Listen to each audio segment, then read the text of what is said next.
It was Aristotle who first said that we have 5 senses as human beings. This is something that we've all grown up learning about in school, and we've seen little charts about it, we've done little experiments, what these 5 senses are.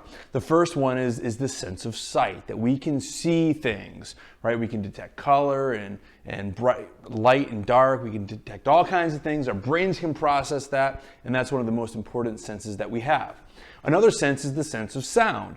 The ability that you can hear, even what I'm saying right now, is that we have hearing. We are using this sense of sound.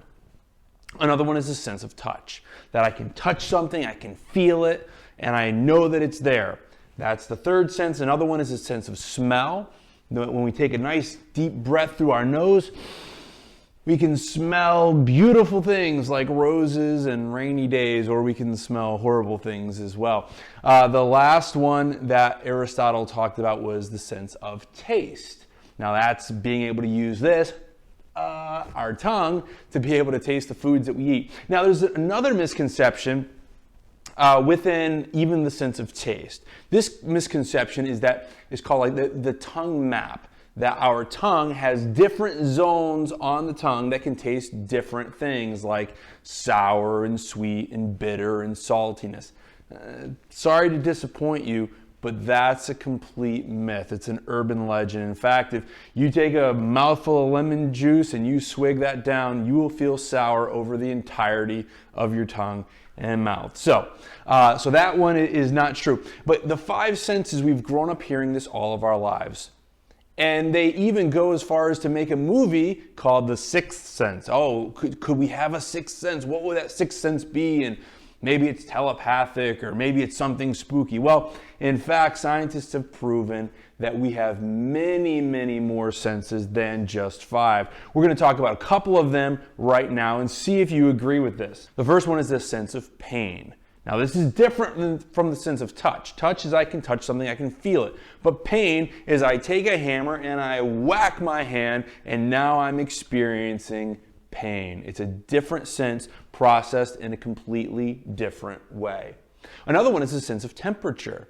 You hold your hand over a stove, you don't have to touch it, but you can sense the temperature. You wake up in the morning, you wonder if you should wear a jacket, you open the door, you feel the air around you. That's the sense of temperature. You're able to determine if it's warm or cold. Another is, have you ever just got an itch somewhere you just can't quite reach? Well, that sense of itching is, again, another sense that Aristotle failed to observe. The sense of balance. Being able to ride a bike or walk a tightrope or even just walk down the road is using the sense of balance. When we go skiing, when we go water skiing, when we do any number of things, we're using that sense of balance. It's within our inner ear. We're detecting where gravity is. We're detecting all of these things. We're sensing them with our body. Another is what we call body awareness. And this one, is that where every part of your body is at any given point in time. I know that sounds kind of weird, but if you close your eyes and you take your finger, you can find your nose. You can take it and touch your nose every single time, just about. You can find your ears, you can find your hands, you can find any of these things because you have a sense of where all the parts of your body are at any given point in time.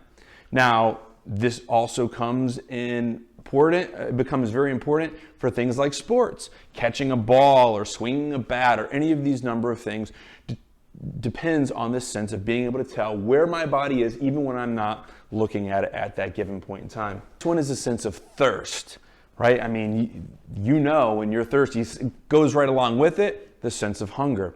Both of these are senses. Now, some people also go so far as to say there's even more senses that we can tell when we're full and we can tell when, we've had enough to drink, but we'll just leave those alone for right now. Another thing is, you eat a lot, you drink a lot, you become full, and then when you gotta go, you gotta go. And that's a sense that we're all quite accustomed to.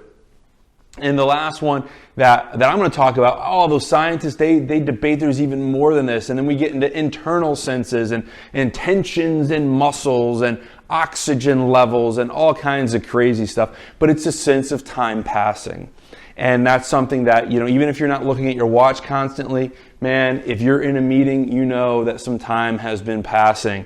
And we can generally gauge about how much time has passed. Now, all of these senses, some people have higher defined levels of them than others, but these are senses. Something we've been taught all of our life, there's only 5 senses, but no, in fact, there's a lot more. Shows how sometimes we just believe things that we hear other people say, but reality, it's just maybe a myth after all.